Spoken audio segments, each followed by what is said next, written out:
Hello everybody, అందరికీ నమస్కారం. Welcome to this special show. నాతో పాటు భూమి ముందుకి రొటేట్ అవుతూ ఉంటే ఈయనకి మాత్రం ఏజ్ వెనక్కి వస్తూ ఉంటుంది. ఇప్పటికే మీరు అందరూ చాలా ఈజీగా గెస్ట్ చేసేసి ఉండొచ్చు.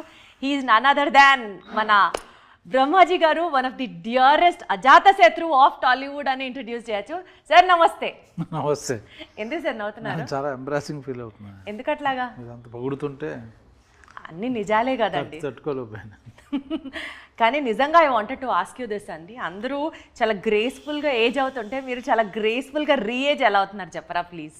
దిస్ ఇస్ ఈ ఇంటర్వ్యూ 8 ఇంటర్వ్యూలు ఇచ్చుంటాను. 8 ఇంటర్వ్యూలు ఇదే ఫస్ట్ క్వశ్చన్.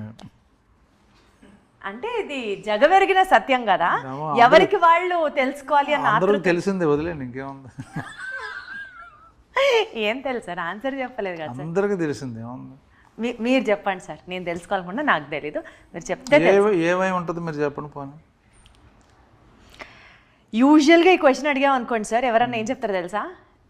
చాలా కెమెరా ఫ్రెండ్లీగా కంటెంట్మెంట్, సంతోషం, లోపల నుంచి చేసే పని పట్ల ఆనందం, ఇట్లాంటివి కాదు సార్. నిజం చెప్పండి.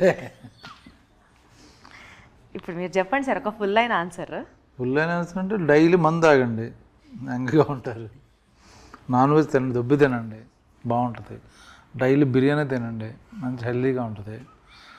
కక్క మొక్క రోజు ఉంటే హ్యాపీగా. మంచి తెలుగు సినిమాలు రోజు కూడా చూడండి, రిలీజ్ అయిన ప్రతి సినిమా చూడండి, హ్యాపీగా ఫిట్గా ఆనందంగా ఉంటారు. ఇంతకన్నా కావాల్సిందే ఉంది మనకి.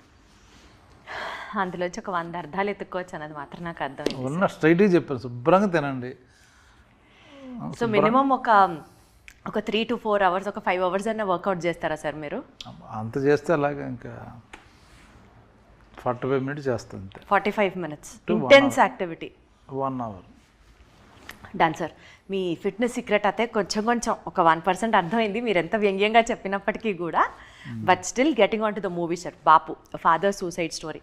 ఈ సినిమాలో కంప్లీట్గా ఒక తెలంగాణ యాక్సెంట్తో you have been presenting your self. Telangana యాక్సెంట్కి సంబంధించి స్పెసిఫిక్గా అంటే ఎక్కడ పెంచాలో ఎక్కడ తగ్గించాలో ఆ యాక్సెంట్లో ఆ స్లాంగ్ బ్యూటీ ఉంటుంది చూసారా, స్పెసిఫిక్గా you have worked on that? లేదు అంటే ఇక్కడే ఉంటున్నాను కదా, తెలంగాణలో ఉంటున్నాం కాబట్టి ఎప్పుడు వినపడుతుంటుంది. అందరితో మాట్లాడుతుంటాం కదా, జనరల్గా తెలంగాణలో ఉంటున్నాం, తెలంగాణ వాళ్ళతో మాట్లాడుతుంటాం కాబట్టి ఆటోమేటిక్గా తెలియకుండా లోపలకి వెళ్ళింది తెలుసు. ఒక విలేజ్ ఇంటీరియర్ అంటే కొంచెం జాగ్రత్తగా విని ప్రాక్టీస్ చేసి చేయడం, జాగ్రత్త తీసుకున్నాం అంతే. ఒక రకంగా సార్ ఈ సినిమాతో హీరోగా కూడా ఇంకొక innings of your career start చేశారని యాక్సెప్ట్ చేయొచ్చు. ఇందులో నేను ఎక్కడ హీరో, బాపు అన్న పేరేమో మా ఫాదర్, ఆయన ఫాదర్ స్టోరీ అక్కడ ఉన్నాడు, బలగం హీరో, నేను ఒక క్యారెక్టర్ చేశాను అంతే. అలా చెప్పడం మీ మోడెస్టీ, మీ హంబల్నెస్. మళ్ళీ నా వెంటనే ఇలాంటి డైలాగ్ ఒకటి అనాలి సార్, ఎంత డౌన్ టు ఎర్త్ సార్ మీరు అన్న వెంటనే నాదొక డైలాగ్ పడాలి. అంత శ్రమ మీకు ఇవ్వను కానీ, బట్ మీరు అంత శ్రమ పడద్దు. జెన్యున్గా అదే నేను మెయిన్ ఇంపార్టెంట్ రోల్ చేశాను కదా, మీకు తెలుస్తుంది కదా. ఇప్పుడు కదా సార్, మాకు మేము సలార్, ఇప్పుడు దేవరా ఎవరు హీరో? ఎవరు sir? Devara cinema suppose, obviously understood, అంతే కదా. సో అలాగా బాపు అంటే బ్రహ్మాజీ గారు హీరో, అండర్స్టూడ్. బాపు అంటే దాని అర్థం ఏంటి? ఫాదర్ అని. ఎవరు father? Brahmaji father. Brahmaji father ఎవరు? ఈయన ఫాదర్ ఆఫ్ ఎవరు అంటే అప్పుడు బ్రహ్మాజీ అని వెంటనే వస్తుంది కదా. బ్రహ్మాజీ ఫాదర్, కొడుకులు ఉంటారు, కొడుకు ఫాదర్, అలాగే అంతే. ఆయన కొడుకు. సరే sir, your answer. My father story అండి అది, మై ఫాదర్ సూసైడ్ స్టోరీ. సరే sir, you are being very humble, very modest, very down to earth. అసలు మీరు సూపర్ సార్. నేను సూపరే. Okay sir, moving ahead, title చూస్తే బాపు ఫాదర్ సూసైడ్ స్టోరీ, టైటిలే అంత ఇంటెన్సిఫైడ్గా పెట్టినప్పుడు అంటే ఈ సినిమాలో మీ ఫాదర్ మరణానికి మీరు కారణమా? నేను పోతానంటే లేదురా నేనే పోతానంటాడు. సో ఆయన సూసైడ్ చేసుకుంటాడని వెయిటింగ్ మీద చేసుకుంటాడా లేదా, ఎలా చేసుకుంటాడు అన్నది మనకి ఇందులో ఉన్న క్యూరియాసిటీ పాయింట్. సో ఆయన అయితే పంపించడం గ్యారంటీ ఈ సినిమా ద్వారా. ఈ సినిమాలో తెలియదు, అదే సస్పెన్స్. Right sir. సో ఆ సస్పెన్స్ని మెయింటైన్ చేద్దాం, బికాజ్ సినిమా చూసిన తర్వాత ఎక్స్పీరియన్స్ చేసే పాయింట్స్ని ఎక్కువ ఇబ్బంది పెట్టదాల్చుకోవట్లేదు మిమ్మల్ని కూడా.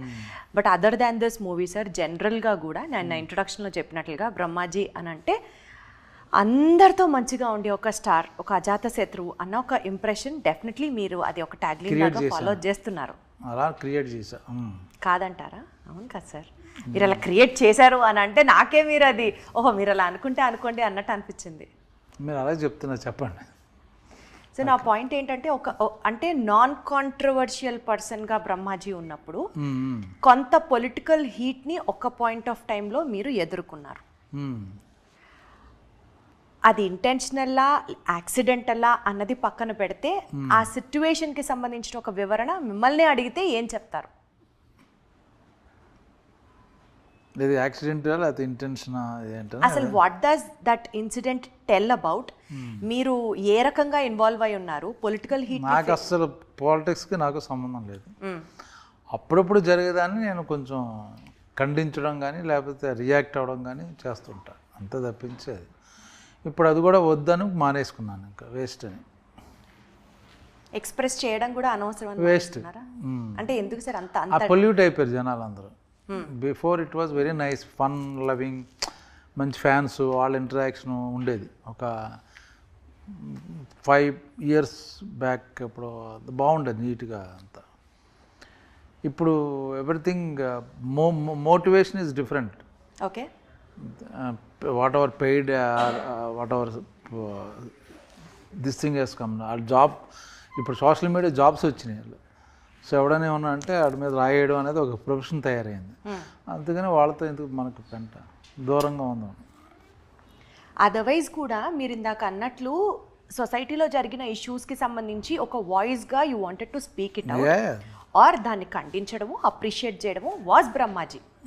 బట్ ఇప్పుడు అక్కడ అట్మాస్ఫియర్ పొల్యూట్ అయింది కాబట్టి యూ సేయింగ్ మీరు అది స్టాప్ చేశారు అని అంటున్నారు. చేద్దామని ఇంకా చేయలేదైతే?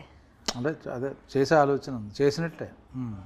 సో మరి ఇప్పుడు మీ ఎక్స్ప్రెషన్ని బయటికి రావాలి అని అంటే మీరు చెప్పనంటున్నారు, మీరు ఎక్స్ప్రెస్ చేయనంటున్నారు. వేస్ట్. మనం చెప్పడం వల్ల అరవడం వల్ల ఏం జరగదు. ఏదన్నా ఒక సిచ్యువేషన్ని మీరు దాన్ని హ్యాండిల్ చేయడం వల్ల లేకపోతే మీ వాయిస్ బయటికి రావడం వల్ల ఎవరికన్నా న్యాయం జరిగినట్లు కానీ సమాజంలో మార్పు వచ్చినట్లు కానీ ఏం రాదు. ఉత్తిదే, మనుషులు మారరు. వేస్ట్ అండి యాక్చువల్గా.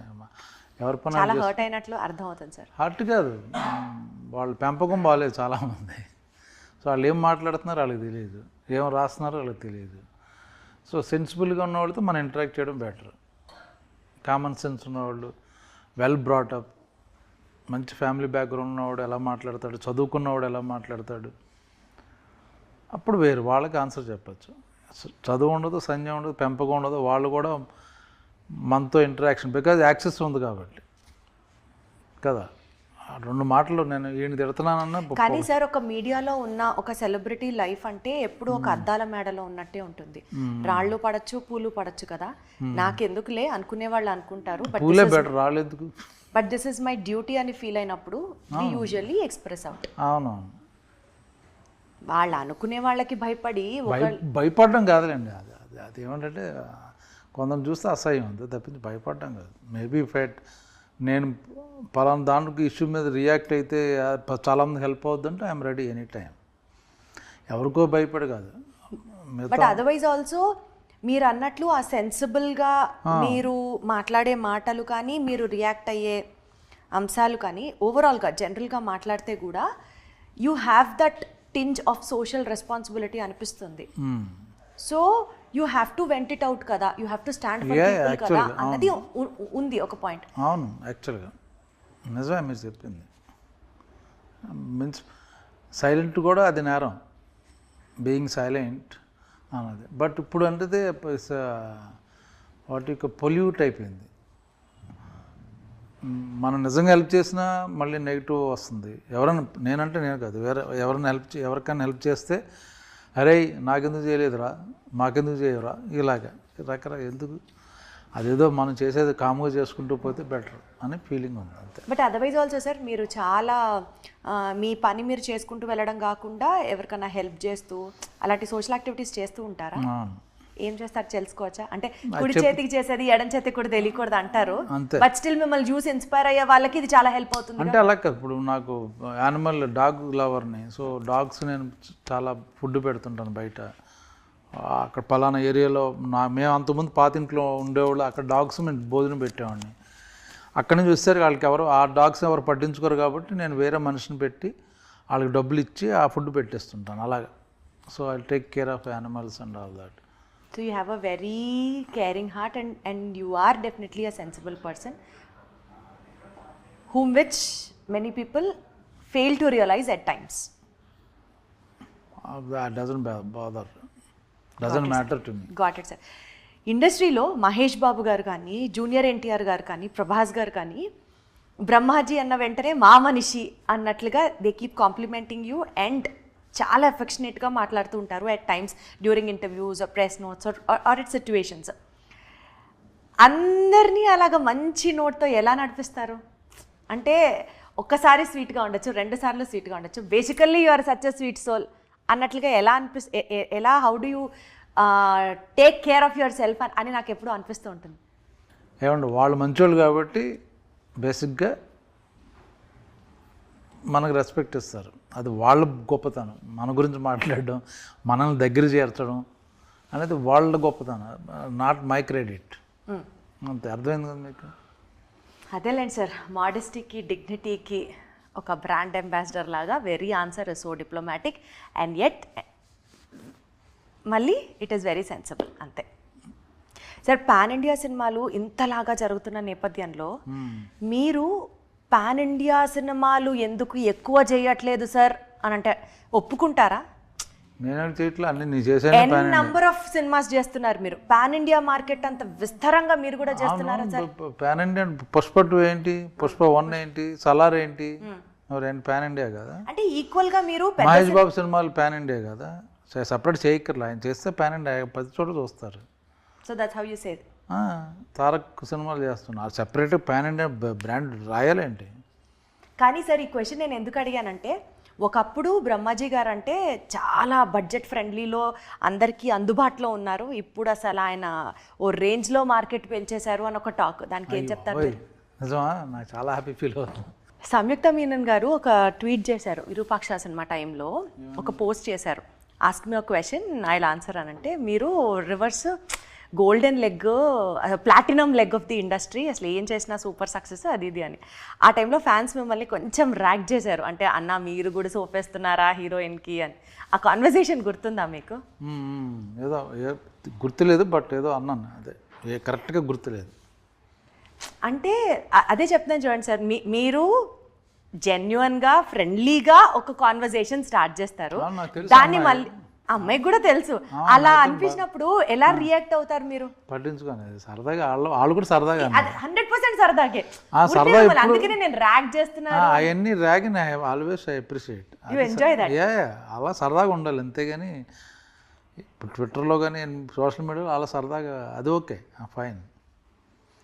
బాపు ఈ సినిమాలో సార్ స్పెసిఫిక్గా ఒక విలేజ్ బ్యాక్డ్రాప్తో, అంటే ఒక రైతు స్టోరీ, ఒక రైతుకి కష్టం వచ్చినప్పుడు, ఫినాన్షియల్ బర్డన్స్ ఉన్నప్పుడు సూసైడ్ చేసుకుంటారా, ఈ ఓవరాల్ స్ట్రెచ్లో కనుక మూవీ వెళ్తే మీకు పర్సనల్గా వ్యవసాయంకి సంబంధించి కానీ రైతుకి సంబంధించి కానీ మీకున్న ఒక డెఫినెట్లీ ఎవరికైనా సరే ఒక పాజిటివ్ ఒపీనియన్ ఉంటుంది. సో మీరు మీ ఎక్స్ప్రెషన్ని, ఆ థ్యాంక్ఫుల్నెస్ని చెప్పాలి అని అంటే ఏం చెప్తారు? మీరు అసలు ఎప్పుడైనా వ్యవసాయం చేశారా? అంటే మా అమ్మమ్మ గారి ఊర్లో అంతా మా మామయ్యలు అందరూ వ్యవసాయం చేసేవాళ్ళే, మా తాతగారు వాళ్ళందరూ. సో వ్యవసాయం గురించి తెలుసు నాకు. సో వ్యవసాయం చేసి దానికి ఇన్కమ్ సరిగ్గా రాకపోతే చాలా గుండె తరికిపోతుంటుంది అన్నమాట. ఎందుకంటే ఇప్పుడు చాలామంది హైదరాబాద్లో వాచ్మెన్ ఫ్యామిలీస్ అందరూ వ్యవసాయం దెబ్బతిని ఇక్కడ మన వాచ్మెన్లుగా వస్తున్నారు హైదరాబాద్కి. ఆంధ్రాలో 1 ఎకరం కానీ 2 ఎకరాలు ఉండి వాళ్ళు అది సరిగ్గా పండించుకోలేక, like whatever problems I don't know, వదిలేసి పాపం పిల్లలతో, చిన్నపిల్లలతో మనం కరెక్ట్గా వాచ్మెన్ రూముల్లో ఉంటున్నారు వాళ్ళందరూ. 90% వాళ్ళే రైతులే. అది చూస్తే నాకు గుండె తరికిపోతాం. అక్కడ ఒక respectable 2 acres or 1 acre owner ఇక్కడికి వచ్చి పని చేసుకోవడం, పిల్లలు చదివించడం, అది చాలా బాధగా ఉంటుంది అన్నమాట. అది ఇన్ఫ్యాక్ట్ సార్ ఇంత సెన్సిబుల్గా మీరు ఫీల్ అయినప్పుడు వ్యవసాయానికి సంబంధించి ప్రభుత్వం ఈ మార్పులు అందిస్తే బాగుంటుంది. చేస్తున్నారు చాలా చోట్ల అన్ని గవర్నమెంట్లు దే గివింగ్ లోన్స్ కానీ లేకపోతే పవర్ వాటర్ కానీ చాలా బెటర్ ఇప్పుడు. బట్ సమ్టైమ్స్ కొన్ని తప్పదు. ఇప్పుడు వరదలు వచ్చి వర్షాలు వచ్చి అన్నీ పోతాయి. అప్పుడు ఎవరు ఏం చేయలేరు కదా. ఈ స్టోరీ ఖచ్చితంగా టైటిల్ని చూస్తే బాపు ఫాదర్ సూసైడ్ స్టోరీ అన్న వెంటనే ఇది ఒక ఎమోషనల్ బ్యాక్డ్రాప్తో నడుస్తున్న సినిమా అని అయితే అనిపిస్తుంది. కాదు, ప్రాబ్లం రియల్గా ఉంటుంది. అక్కడి నుంచి ఏంటన్నది ఇంకా ఫన్ మోడ్లో వెళ్తుంటుంది. అంటే ఒక little dark comedy. It's not a comedy movie. There is a suspense, there is emotion, there is a fun, అలాగ ఉంటుంది. అంటే ఆడియన్స్ పాయింట్ ఆఫ్ వ్యూలో ఈ సినిమా చూసిన తర్వాత ఒక టేక్అవే పాయింట్ ఏముంటుంది సార్ ఈ సినిమాలో అంటే ఏం చెప్తారు? బ్రహ్మాజీ కొత్త గెటప్. ఈ సినిమాలో మీది కొత్త గెటప్ ఇన్ ద సెన్స్ ఎలా? ఫాదర్ క్యారెక్టర్ ఇప్పుడు చేయలేదు, నేను చేశాను. ఇప్పుడు విలేజ్ మంచి పాటలు బాగున్నాయి, డైలాగ్స్ బాగున్నాయి, ఫన్ బాగుంటుంది. మీరు మంచి సినిమా చూసాను ఫీలింగ్ వస్తుంది బయటకు వస్తారు. ఒక ఫీల్ గుడ్ మూవీ అన్నది ఆడియన్స్ ఫీల్ అవుతారు అని అంటున్నారు.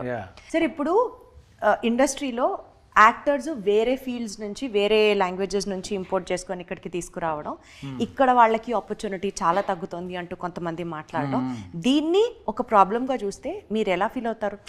ఒక రకంగా చూస్తే టాలెంట్కి there is no language difference, ఎక్కడి నుంచైనా ఎవరైనా సరే వాళ్ళు చేస్తారు. బట్ ఇంకొక సైడ్ ఆఫ్ ద స్టోరీ చూస్తే ఇక్కడ లేదా టాలెంట్, మన వాళ్ళని మనం కదా ఎంకరేజ్ చేయాలి అన్న ఒక పాయింట్ ఉంటుంది. అది directors producer point of view అండి. దానికి ఎవరు ఇది క్రియేటివ్ ఫీల్డ్ కాబట్టి దర్ నో రిస్ట్రిక్షన్ ఉండకూడదు. కాకపోతే ఏంటంటే ఇప్పుడు సుకుమార్ గారు కొందరు ఉన్నారు డైరెక్టర్లు. సుకుమార్ గారు లేకపోతే ఆయన సినిమాల్లో 90% తెలుగు వాళ్ళు ఉంటారు, లోకల్ ఆర్టిస్ట్, టాలెంటెడ్ యాక్టర్స్. అలాగే కొందరు డైరెక్టర్లు ఉన్నారు. ఈవెన్ రాజమౌళి గారు కూడా ఇప్పుడు మర్యాద రామన్ సినిమా చేశారు, అందులో వేరే వాళ్ళు ఎవరు లేదు, అంతా లోకల్ వాళ్ళు ఉన్నారు ఆయన చేసిన సినిమాలు కూడా. ఇంకా బిగ్ మూవీస్ తప్పదు. ఇప్పుడు బిగ్ మూవీస్లో కూడా ఈవెన్ చూస్తే ఇప్పుడు బాహుబలిలో ఓన్లీ సత్యరాజ్ గారు తప్పించి నాజర్ 2 క్యారెక్టర్లు మిగతా అంతా మనవాళ్ళే, పక్కన ఇంపార్టెంట్ తెలుగు వాళ్ళే. సో వాళ్ళు పర్టికులర్గా మనవాళ్ళే ఉండాలి, భాష రావాలని పెట్టుకుంటుంటారు. కొందరు ఏం చేస్తారంటే ఊరినే ఒక క్యారెక్టర్కి తమిళవాడిని, ఒక క్యారెక్టర్ హిందీ వాడిని, ఇంకొక వాడిని తీసుకొస్తారు. కరెక్ట్ కాదు. నిజంగా అవసరం. ఇప్పుడు పుష్పలో ఫహద్ ఫాజిల్ అంటాడు ఒక అవసరం కాబట్టి తీసుకొచ్చారు. ఇప్పుడు ఫహద్ ఫాజిల్ అంటాడు తెలుగు లేరు అంటే దెర్ ఇస్ నో, అది వేరే విషయం, అలా మాట్లాడకూడదు. బట్ 90% తెలుగు వాళ్ళు ఉన్నారు. సో నేను ఎప్పుడు లోకల్ ఆర్టిస్ట్కి ఇవ్వడం అనేది ఇప్పుడు కరెక్ట్. ఈవెన్ ప్రశాంత్ నీల్ గారు కేజీఎఫ్ చేస్తే అంతా కన్నడ వాళ్ళు ఉన్నారు, బయట వాళ్ళు ఎవరు లేరు. సో లోకల్ ఆడియన్స్ ఫ్యూచర్ ప్లాన్స్కి సంబంధించి విల్ వైండ్ ఇట్ అవుట్. నా ఫ్యూచర్ అంటే నాకు తెలియదు, బట్ ఇప్పుడు షూటింగ్లు జరుగుతున్నాయండి అన్ని సినిమాలు. అదే సార్ ఏం జరుగుతుంది? చిరంజీవి గారి సినిమా అయిపోయింది విశ్వంబర, మళ్ళీ యూవి క్రియేషన్ సర్వానంద్ షూటింగ్ జరుగుతుంది. ఒకటి మారుతి గారి ప్రొడక్షన్లో ఒక సినిమా అయిపోయింది. శ్రీ విష్ణు గారి సినిమాలు 2 చేస్తున్నాను. ఇంకా అలాగా ఉన్నాయండి, లైనప్ సినిమాలు ఉన్నాయి. సరే sir, as usual evergreen ఫిల్మ్స్తో అండ్ ఆల్సో ఎవర్ గ్రీన్ ఇదే చామ్తో మెయింటైన్ చేస్తూ సక్సెస్ఫుల్గా హ్యాపీగా ఉండాలని మనస్ఫూర్తిగా కోరుకుంటూ wishing you all the very best for your cinema success sir. Thank you so much. Thank you అండి, థ్యాంక్ యూ.